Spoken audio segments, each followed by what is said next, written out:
So, happy New Year's Eve. I'm just telling everyone about us looking at moving to Florida this year or next year. What? How do you feel about it? So, it is the 25th of January and we've got a little bit more of an update.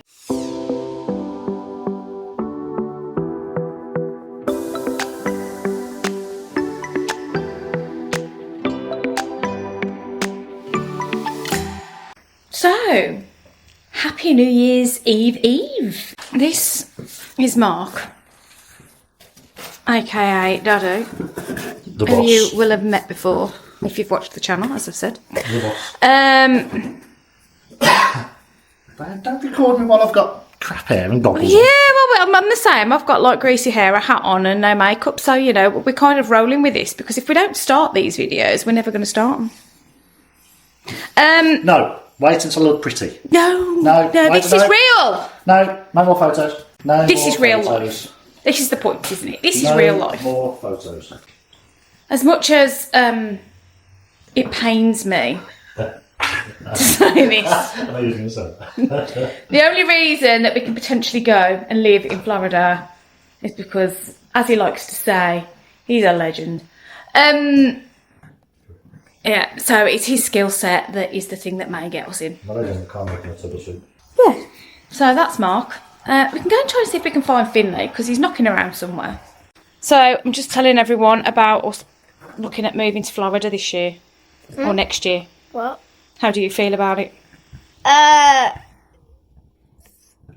feel a bit scared. Yeah. But still excited at the same time. I know. And apologies for the mess everywhere. There's kids' toys, kids' mess, Christmas stuff everywhere. Now, the other part of the final remaining human participant in our little Florida adventure is Jacob, who will be, you know, festering away in his pit. Can I watch YouTube? You've already got it on. It's not like you've really asked. It's already on. Here he Can I is. still watch it? This is Jacob, who's kind of like, no photos, do not video record me. So yeah, Jacob is also coming along with our little move to Florida, naturally. How do you feel about the whole situation that we might be moving to Florida, Jacob, in 2025? Okay. You're okay? Yeah. So, it is Sunday the 12th of January. We still don't know any more on the visa yet, but we are doing things to prepare for it being a big thumbs up. And so this is kind of a bit of a phase one. We are getting the house painted. So the inside, some of it's a bit grubby, some of it's not been done in a number of years. And so we kind of thought that we better tart the house up a little bit and make it look a little bit more fresher, ready for it possibly going up for sale in the coming months. So we're having the kitchen done, we're having the lounge done, the whole stairs and landing, the downstairs toilet. Jacob's having his room done, and our bedroom needs a bit of a refresh paint wise, and so does the ensuite.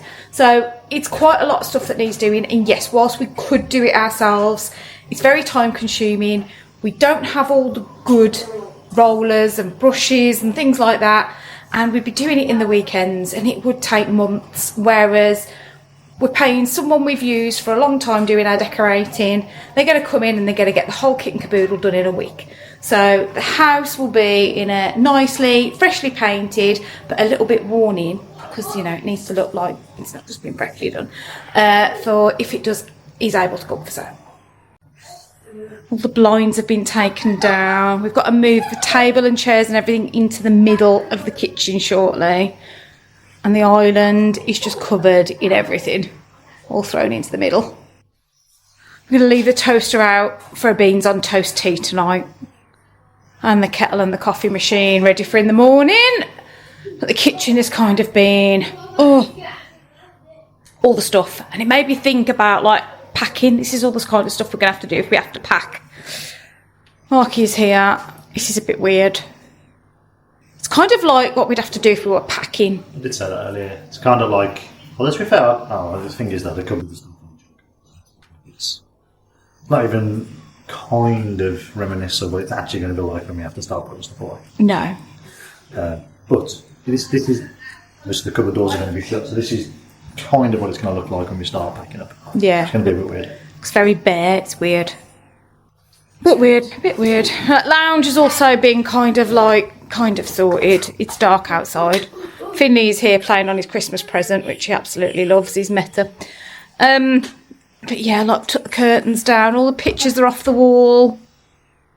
And then we've got to move the sofa and the other chairs and stuff into the middle room, away from the wall, into the middle, ready for the painting tomorrow morning. The one thing it has definitely made us think about is just how much stuff we've got and how much stuff we need to sort out and be realistic about what we could or couldn't take with us. I mean, things like TVs, we already know we're not going to be able to take them. And we're looking at some of the furniture and going, do we really want to take that? Don't we want to take that? Should we just take it anyway and just see if we use it or not? I don't know. Lots to think about. But I suppose it's just because we're having to move it all that it's making us think about it a little bit. Yeah. Very weird. Something we should just attempt to try and just sell the whole house with everything in it. Apart from the kids' stuff. Well, which is fine if somebody wants to buy a rental. I suppose. But the trouble with selling it all piecemeal is that you get absolutely nothing for second-hand stuff these days. Nowhere near what was paid for it. No. Exactly. No, we'll ship everything. We'll just ship all of the furniture. We'll ship everything. We've got a 40-foot container. Well, we haven't got one, but we will have a 40-foot container. And you'd be amazed at how much stuff you can stack up with all those things. Yeah. So, we're paying for a 40-foot. We may as well take all the stuff, and if it then doesn't fit, doesn't go, isn't quite what we want the other side, we can stick it on Craigslist or eBay or whatever. I'm guessing marketplaces, I think, over there as well. Let's hope so. So I don't know how it works. Do they have like a tip out there? Yeah. Interesting. Needs further research. If anybody's over there and has done that, let me know. Yeah. Comment below. Yeah, I'm sure I've seen somewhere where, in fact, we've driven down streets where there's been crap at the end of somebody's drive that looks like it's been left there to be picked up. So maybe they've got some sort of refuge stuff. We'll find out. So it is now Thursday the 16th of January. We are a few days into the painting and decorating now. And the kitchen has been done. The kitchen is now done and finished. The lounge is now done and finished. So I'll quickly flip those around and show you.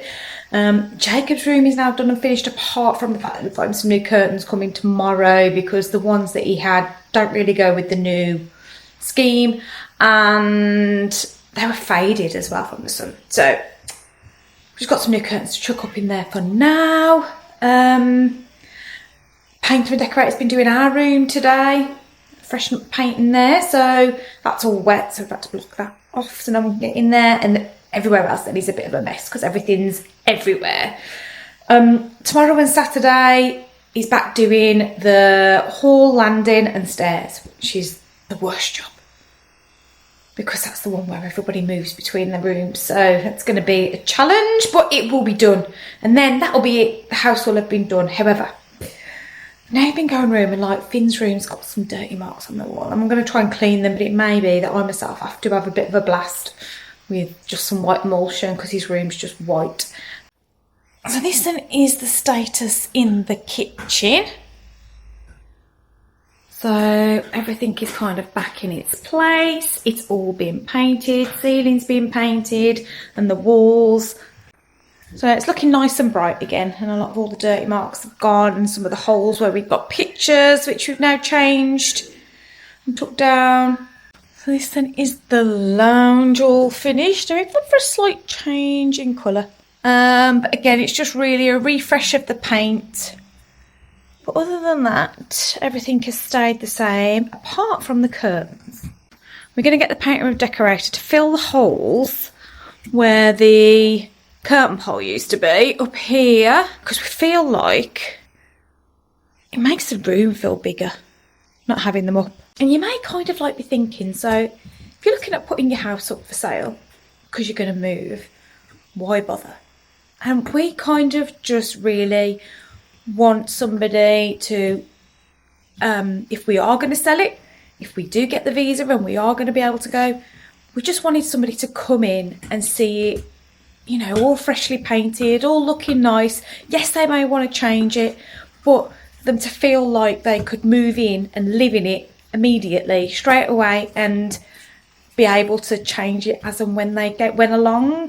So yeah, really for us, it's about maximising what we can get out of this. And if making it look freshly new helps us get closer to the asking price, then whatever we've spent in it will be, you know, worth every single penny.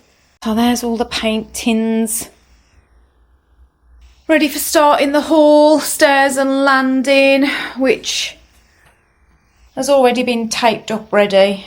Do you always, like us, leave coats on the end of the banister? I have to make sure we remember not to do that. So this is Jacob's room transformation.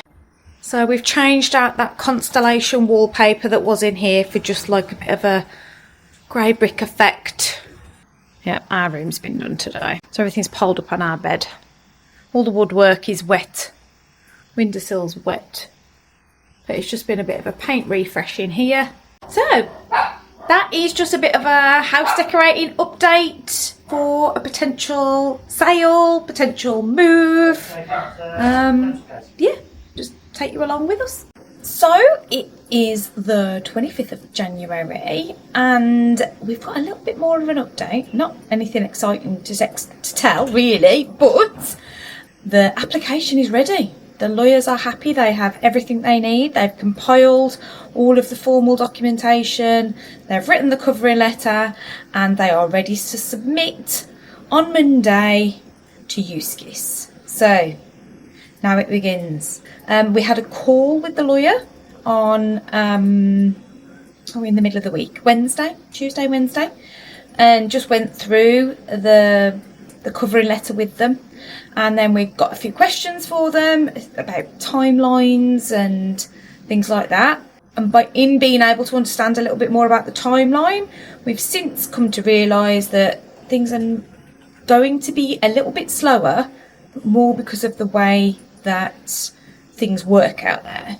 The visa process in America is done manually. So everything has to be completed, printed, and then mailed to USCIS. And so this standard practice is for them to just send it on standard mailing 3 to 5 working days. So even though the lawyers were intending to send it on Monday, there's a very good chance and a possibility that it wouldn't arrive till USCIS until the Friday, which means then that nobody's picking it up until the following week. So as you can imagine, that's another week's delay. We've also then found out that it can take between 3 to 6 weeks for USCIS to actually confirm receipt of the actual application pack. So again, that was an amount of time that we weren't aware of. The lawyers recommended that to not apply for the premium processing, which is something we're going to do, to not apply for it at the point of submitting the application, because they've had experience where the application or the fact that somebody wanted it premium processing didn't get acknowledged, and then it took much longer for that, once they were chasing it, for them to actually get the premium processing started. So they've suggested we submit the application, we wait to receive acknowledgement of receipt from USCIS, and at that point in time put forward the fact that we want to go for premium processing. So that also now is going to be delayed by another sort of between 3 to 5 weeks, 6 weeks. From the point in time that we do receive the acknowledgement from USCIS, which of course will be a letter that gets mailed back to the solicitors, which will be sent on a standard mailing. So we'll take between 3 to 5 days to get to them. At that point in time, then they can put in the request for premium processing, and from that point then, in theory, it should be 15 working days. But they've also advised that in a lot of occasions of experience that they've had, when you submit for premium processing, there can be sort of almost an automatic request for further evidence to try to buy them a bit of additional time to properly review the application.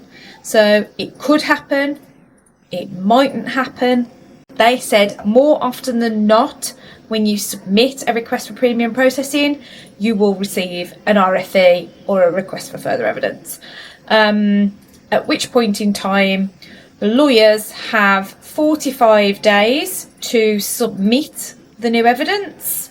And at the point in time that they acknowledge receipt of this additional evidence, it will be 15 days from that point in time that you will receive your yes or a no at that point. So what we thought was going to be they submit it Monday and it's 15 days till we find out is not quite going to be the case. So for us, we're looking at adding on potentially another 2 months to the process, really, maybe even 3 if it goes to the wire on everything. But we're going to try and do what we can to shorten any of those time frames. So we have requested our lawyers send the application pack on Monday using next day delivery, which is going to cost us $100 extra, but in the grand scheme of things, it's going to give us the week that it would take for that application to get to USCIS. So we're trying to, do what we can to shorten that time frame. So that is the update that we have for now, 25th of January, and we are unlikely really to hear anything now for up to between a month and, really could be even as long as 8 weeks. So, fingers crossed it's not the longest it could possibly be. Fingers crossed it's the shortest it could possibly be. We also obviously now have no idea what implications there are for all of this from the inauguration of the new president. So we don't know what impact that could have as yet either. So we're now even more in limbo, in a more frustrating place, because there's literally nothing to be done now. We just have to sit and wait.